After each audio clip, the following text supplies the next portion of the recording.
नमस्कार. एकमुख न्यूजमध्ये आपलं सहर्ष स्वागत. आम्ही जो हा कार्यक्रम चालू केलो होतो 8 दिवसापूर्वी, आम्ही येतो तुमच्या दारी.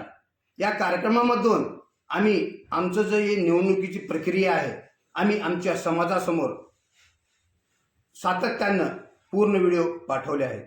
त्यानिमित्तानं बरंच असं वाटतंय की कालच्या जे मीटिंग होती, या मीटिंगमध्ये आपल्या समाजाचे पंदिलवार सर, किशोर रमेश पंदिलवार सरांचं बिनविरोध निवड झाली आहे. त्यानिमित्तानं आपण आज त्यांच्यासोबत चर्चा करणार आहोत. नमस्कार सर. नमस्कार. तर काल जे तुमची बिनविरोध निवड झाली त्याबद्दल तुम्हाला कसं वाटतं? समाजानं जे हे पद भूषवलं त्याबद्दल मी समाजाचा आभारी आहे. म्हणजे कारण या समाजानं तुमच्यावर एवढा विश्वास दाखवला की निवडणुकीची प्रक्रिया शेवटच्या टप्प्यापर्यंत आली होती, पण शेवटच्या टप्प्यावर असंच ठरलं की आपल्याला बिनविरोध निवड करायचं आहे. त्याबद्दल तुमच्यावर जो विश्वास ठेवला आहे, त्या विश्वास ठेवल्यामुळं तुम्ही या समाजाबद्दल काय बोलता? समाजाने जे बिनविरोध निवड केली त्याबद्दल समाजासाठी चांगली गोष्ट आहे. समाजामध्ये फूट न पडता बिनविरोध निवड झाली त्याबद्दल छान आहे. यानंतर आता जे तुम्हाला 3 वर्षाचा कार्यकाळ देण्यात येणार आहे, तर आता पुढील तुमचे नियोजन काय काय करू शकता? तुम्ही काय काय करणार आहोत?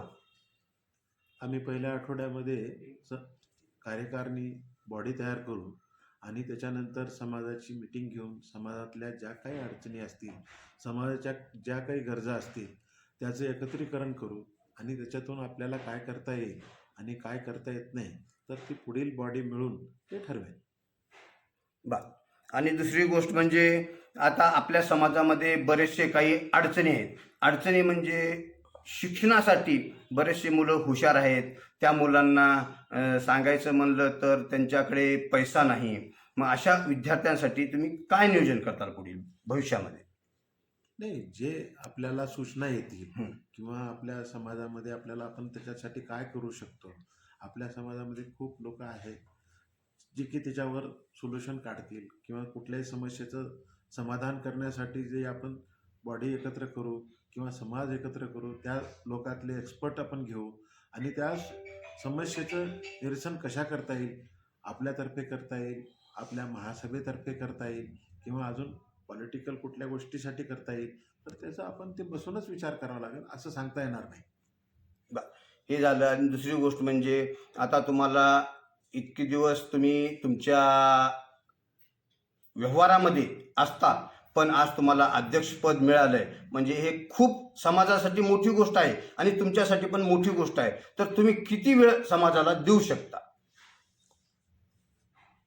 समाजानं जे आता हे बांधिलकी दिलेली आहे त्याच्यासाठी वेळ देणं हे गरजेचं आहे. वेळ नाही दिलं तर काय उपयोग नाही आणि आपण त्याच्यासाठी वेळ देऊ. आणि दुसरी गोष्ट म्हणजे आपली जी कार्यकारिणी आहे, ते कार्यकारिणी किती दिवसामध्ये तुम्ही जाहीर करणार आहात? अंदाजा वगैरे तुम्हाला काही कल्पना आहे का याबाबत? 1 आठवड्यात जाहीर झाली पाहिजे. आपल्या समाजासाठी जे कार्यकारिणी होणार आहे, अवघ्या 8 दिवसाच्या मध्ये कार्यकारिणी जाहीर होईल. ज्यांना उत्सुकता आहे की कार्यकारिणीमध्ये माझं नाव आहे का, तर कंप्लीट 8 दिवसाच्या आत तुम्हाला कार्यकारिणी जाहीर होईल. आणि आज आपण पंदिलवार सरांसोबत 2 गोष्टी चर्चा केलोत आणि त्यांचं मनोगत आपण ऐकून घेतलं आणि त्या मनोगतामध्ये मला आणि आमच्या पत्रकार बंधू, आम्ही दोघं पण आहात सोबत, वैजयंत कापरातोर आहेत आणि मी पण आहे, आम्हाला या गोष्टी समाधान वाटल्या. धन्यवाद.